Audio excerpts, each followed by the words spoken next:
All right, let's put on our historiographical detective hats for this explainer, because we are diving deep into the Norse expansion into North America.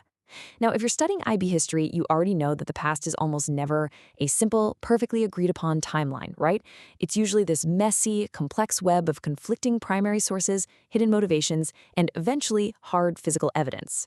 So today, we're dissecting one of the absolute most fascinating chapters of medieval history, the Viking journey to the New World. Here's exactly how we're breaking this down. First up, the catalyst of exile. Second, marketing a new world. Third, the American question. Fourth, a tale of two sagas. And finally, the archaeological proof. Let's jump right into part 1, the catalyst of exile. Okay, let's rewind to about 950 CE in Norway. Historical movement back then wasn't always driven by some grand royal decree. A lot of times, it was just legal banishment.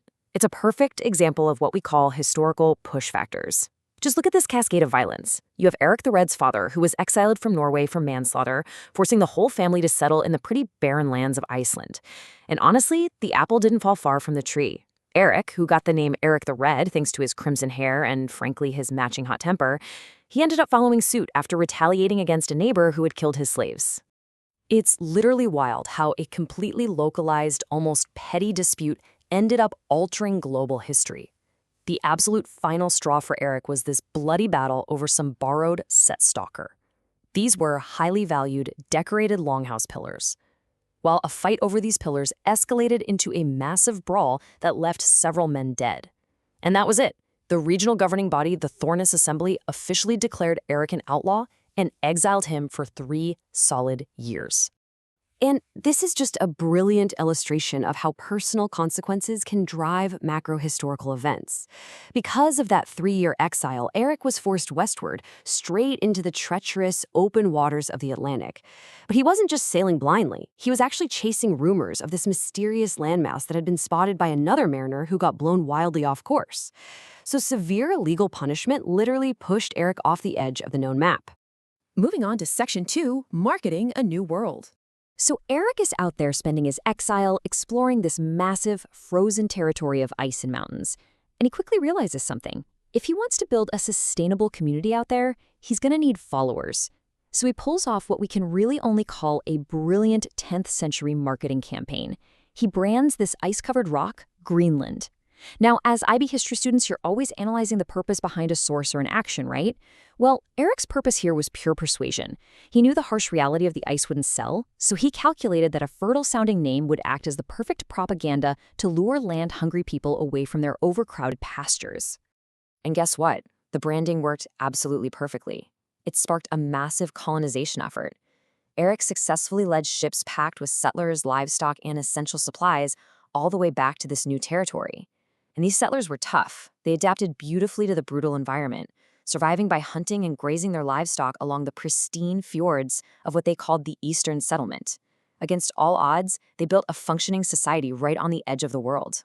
Which brings us to Section 3, the American question. Now, Erik's son, Leif Erikson, grew up in this new Greenland colony. Interestingly, he converted to Christianity, while his dad stubbornly stuck to the old Norse gods. So Leif really represents this major generational and cultural shift, but his legacy goes way beyond those icy fjords. His voyages further west raise a massive historiographical question for us to unpack today, because Leif Erikson is arguably the very first European to ever set foot on continental North America. The big question is, how exactly did he get there? Let's dig into that in Section 4, a tale of two sagas. How did Leif actually find North America? Well, primary sources rarely agree completely, and we've got a classic historiographical showdown right here. The Norse historical literature gives us 2 distinctly different accounts. The saga of Erik the Red claims the discovery was a complete, pure accident. But conversely, the saga of the Greenlanders insists it was this highly deliberate, carefully planned expedition. Let's break both of them down. Okay, according to our first primary source, the saga of Erik the Red, Leif is basically just a victim of bad weather. He was sailing from Norway back to Greenland on a very specific mission, to preach Christianity.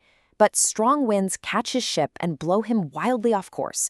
He just stumbles onto this unexpected coastline, which happens to be rich with self-sown wheat fields, massive maple trees, and wild grapevines. So in this version, discovering a whole new continent was just a really happy accident.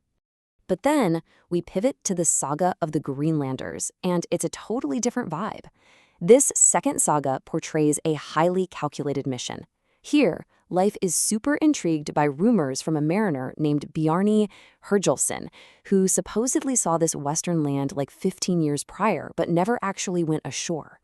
So Leif doesn't just get blown off course. He purposefully buys Bjarni's old ship, gets a crew of 35 guys together, and intentionally sets out to retrace that exact route. And here's a wild little detail about this planned voyage. It almost included the old patriarch himself. Erik the Red was actually supposed to co-lead the expedition. But on his way to the ship, he fell off his horse. For a traditional Norseman, that was a terrible, terrible omen. So the aging Erik backed out, leaving Leif in sole command. So on this deliberate voyage, Leif categorizes everything he finds super methodically. He hits a barren, rocky landscape and calls it Helluland. He finds a forested territory and names it Markland. Finally, they settle into this really mild green coastal area for the winter. After a search party literally finds wild grapes growing there, he names it Vinland, meaning wineland, and builds a temporary settlement called Leifsbudir. He even sails back to Greenland in the spring, totally loaded down with valuable timber and grapes. Now, despite these two sources wildly disagreeing on how the journey actually started, accident versus a deliberate plan, they do agree on one really specific thing.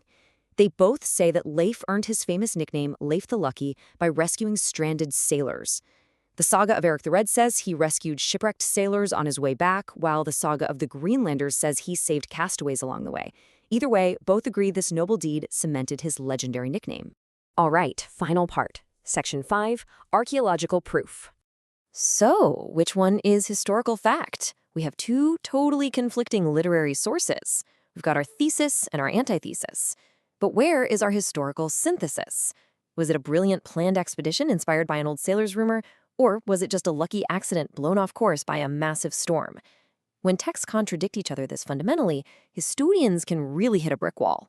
And this is the crucial point. To actually solve this historical mystery, we literally have to look away from the old manuscripts and look into the dirt.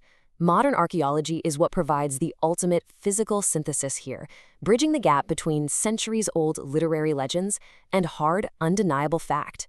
The absolute breakthrough was the discovery and the carbon dating of Land's O Meadows up in Newfoundland, Canada. The physical artifacts they pulled right out of the earth there firmly date the site to between 990 and 1050 CE. That is undeniable physical proof that these transatlantic voyages happened exactly when the saga said they did. This site at Land's O Meadows completely validates the core truth underlying both of those sagas. The Norse were absolutely there. It proves the transatlantic voyages initiated by Erik the Red's family were reality, not just myth. And after Erik died, Leif took over as chieftain of Greenland, pretty much cementing his family's place at the absolute pinnacle of the Viking Age. The dirt proved the literature right, at least, in the broadest strokes. So it leaves us with this massive question to chew on for your IB studies, and really for how we view the past in general. When ancient texts completely disagree, how does physical evidence force us to reevaluate absolutely everything we thought we knew? Keep that in the back of your mind the next time you're evaluating a primary source. Thanks for joining me on this explainer, and keep questioning the narrative.